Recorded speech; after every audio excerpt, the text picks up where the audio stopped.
pédales XTR. Donc il y a des problèmes au niveau des roulements qui sont plus très frais. De l'autre côté c'est pareil, on sent pas mal de jeu. Et je vais vous montrer comment changer les axes. Ça évite pour des pédales comme celle-ci qui sont à 110-120 € neuves d'en racheter. Parce que là on va juste changer l'axe. Les pédales ont plus de 2 ans et franchement les XTR elles ont vraiment bien tenu. L'esthétique est top. Et elles sont quasiment comme neuves, hein, si on peut dire. De la caler et de donner un bon mouvement en sens opposé. Attention, le filetage est différent que ce soit la pédale gauche ou la pédale droite. On fait pareil de l'autre côté. Donc ici on va avoir besoin de nos deux pédales. J'en profiterai pour donner un petit coup dessus. On a nos jeux de roulement qu'on trouve principalement sur les sites allemands. D'ailleurs je les trouve difficilement. Donc voilà, je vous mettrai les prix en description. On tourne à environ une trentaine d'euros pour un axe, donc graissé, etc. Sorti d'usine. Je vais quand même redonner un peu de graisse. Vous avez juste besoin d'une plaie de 16. Sinon vous prenez une pince pour enlever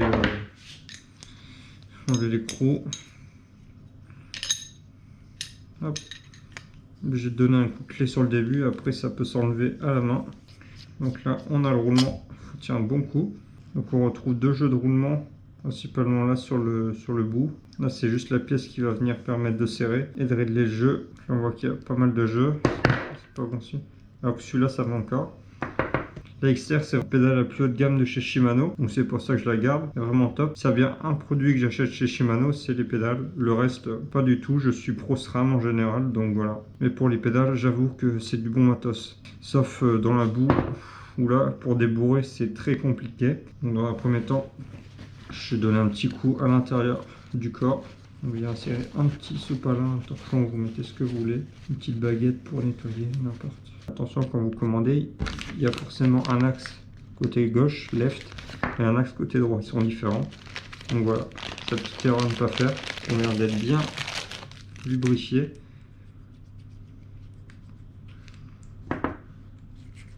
C'est un peu plus bruyant quand même. Une fois que vos roulements sont vraiment totalement morts, pour ceux qui veulent vraiment se lancer dans le démontage, il y a toujours moyen de remplacer les petites billes, etc.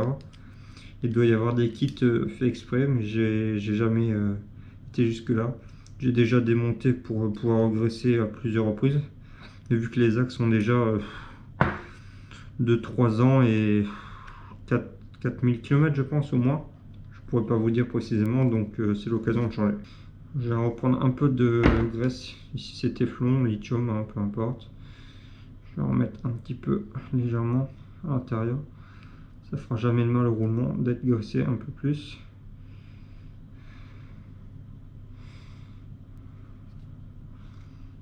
C'est qu'il faut venir l'insérer à l'intérieur. Et voilà, l'axe est nickel, il va pouvoir être remis. Hop, maintenant il n'y a plus qu'à faire l'inverse. On reprend notre clé de 16 et on est reparti pour serrer. Là, premier changé, on va s'occuper du second.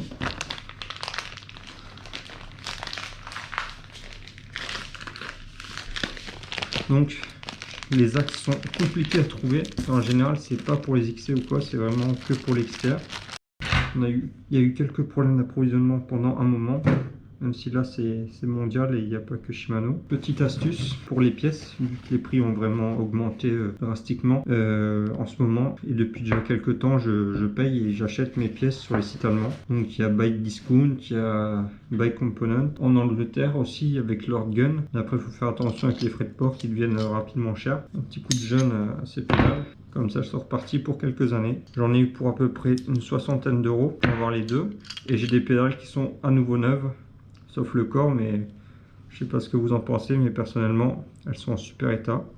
On vient passer un peu de graisse sur le filetage qui va être en contact avec la manivelle du pédalier. Tac, pour éviter par exemple les craquements.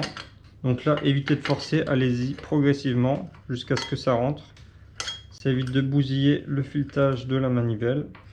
Alors sachez aussi en général que lorsqu'il y a un craquement au niveau du pédalier, soit ça peut venir du roulement du boîtier de pédalier, mais ça peut aussi venir des pédales, ce qu'on oublie des fois, ça ne sont pas bien graissés. Après il faut aussi les laisser se faire un peu, là ils sont neufs.